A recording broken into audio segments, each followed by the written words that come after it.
Alright guys, let's talk about it. Let's talk about it. I had a very interesting thought earlier on, and I had actually made a post on my Facebook as well talking about this. And I was saying in my Facebook post basically that I believe God put the forbidden fruit or the forbidden tree, whatever you want to call it, in the Garden of Eden on purpose. Like I truly believe that he put the forbidden fruit there. Now, of course, people would say, oh, of course he put it there on purpose because he wanted to test Adam and Eve and, you know, stuff like that. And that makes sense. But also at the same time, it's like he kind of had to put it there, right? And it kind of had to be this way, I believe. Because people say, like, you know, I had somebody comment and she was like, oh, you know, well, if it weren't for them eating the forbidden fruit, you know, there'd be no sin, there'd be no fear, there'd be no evil, there'd be nothing bad, basically. And I'm like, well, yeah, it's stated in the book, but we will never know what that experience is like, right? We will never know, at least on this plane, on this dimension of being on earth, we will never know what it's like to experience a life without sin, without evil, without any negative thing at all.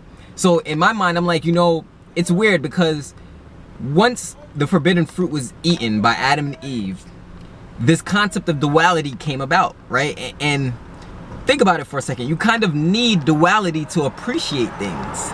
So that's where I'm kind of a little torn in just thinking that God didn't want it to be this way. To a certain degree, I kind of believe that God wanted it to be this way. You know, because like think of like every single, even a movie that you watch, a fairy tale that you watch, a soap opera, there's always this threat of evil or this threat of the possibility of something being bad happen. And because of that threat of something bad happening, you know, we find joy in the victory, right? We find joy in the villain being killed. We find joy in the people, the characters in the movie who survive, they get through, right? We want to see it to the end because that's what adds juice in life to the story. So imagine if we never knew a life of any unhappiness or a life of no sin, a life of no evil. Think about it.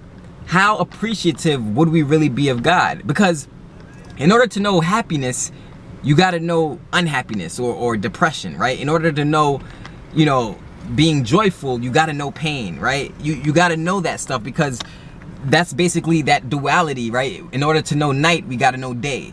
In order to know God, we got to know Satan. In order to know good, we got to know, in order to know evil, we got to know good, right? So when you think about that, this concept of duality came about ever since the forbidden fruit was eaten. And now it brings me to my next question.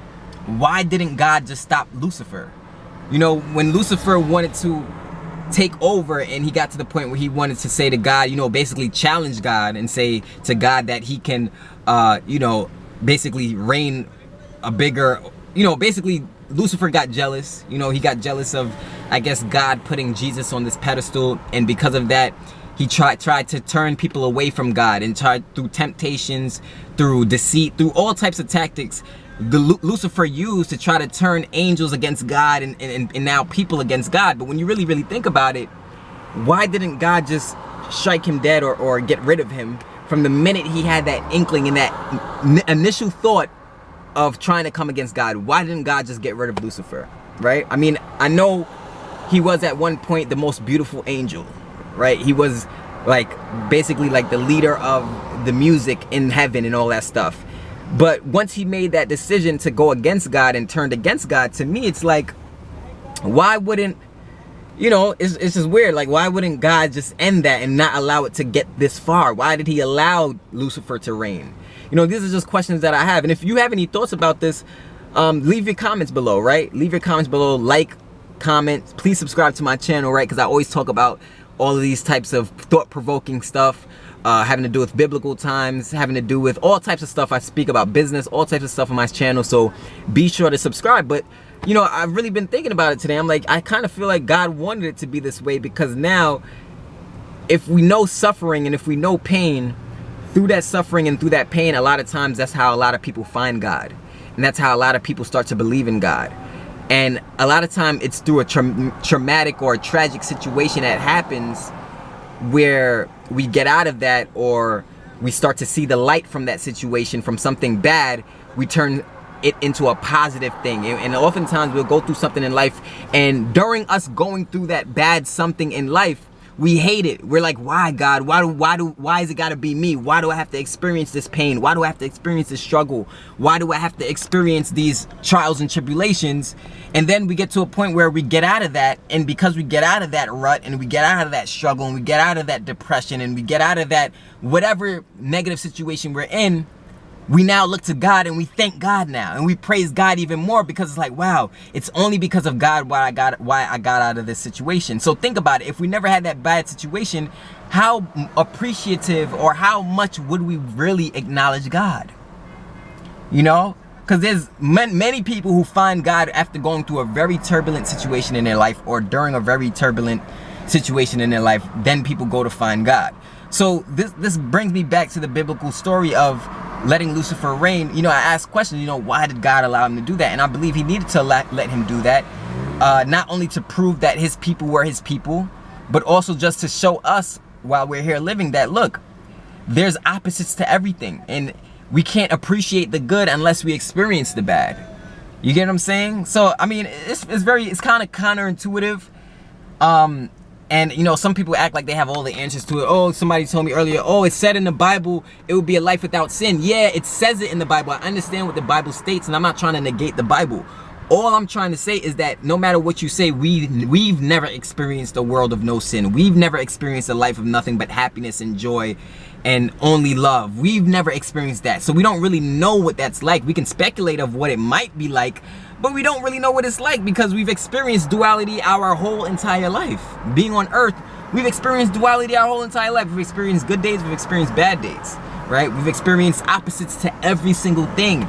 So it's just a little weird to me, but you know, I think it's I mean, it is amusing. You know, the story is amusing to a certain degree, though. It is pretty amusing. You know, this kind of like battle between Satan and God, in a sense, and then God ultimately proving that he's king and that he's the ultimate. He has the ultimate say, as he's the only one that can breathe life into people, and he's the only one that can create life. So, you know, that being said, it's like, I get it. You know, I get it when the religious people out there, they try to tell me, John, you know, it would be nothing, no sin. It says in the Bible. Yes, it says it, but what is that really like? Do you really know? No, you can't know. You've never experienced it. So it's kind of like we only can experience what we're experiencing and what we see here. So it's like, maybe God did want this to happen. Maybe this was all on purpose. It was all on purpose for Adam and Eve to eat the apple. It was all on purpose for I mean, if he really didn't want it to happen, right, he wouldn't have never put the forbidden fruit in the garden at all. You know, and that's another way of looking at it. He would have never put it there. If he just wanted to be a life of great happiness and joy and beautifulness, he would have either killed the tree before they got a chance to get to it, or just would have never been there. I'm just thinking about God as the ultimate creator, who has the ultimate say. And then, yeah, you can say, well, he gave us pro-choice, so he gives us the choice. But even in him giving pro-choice in the Garden of Eden is very interesting, right? At a time when there was no evil and there was no sin, he put something in there to potentially create the consciousness of evil and the consciousness of sin. So think about that for a second. It's always been something that's really, really intrigued me.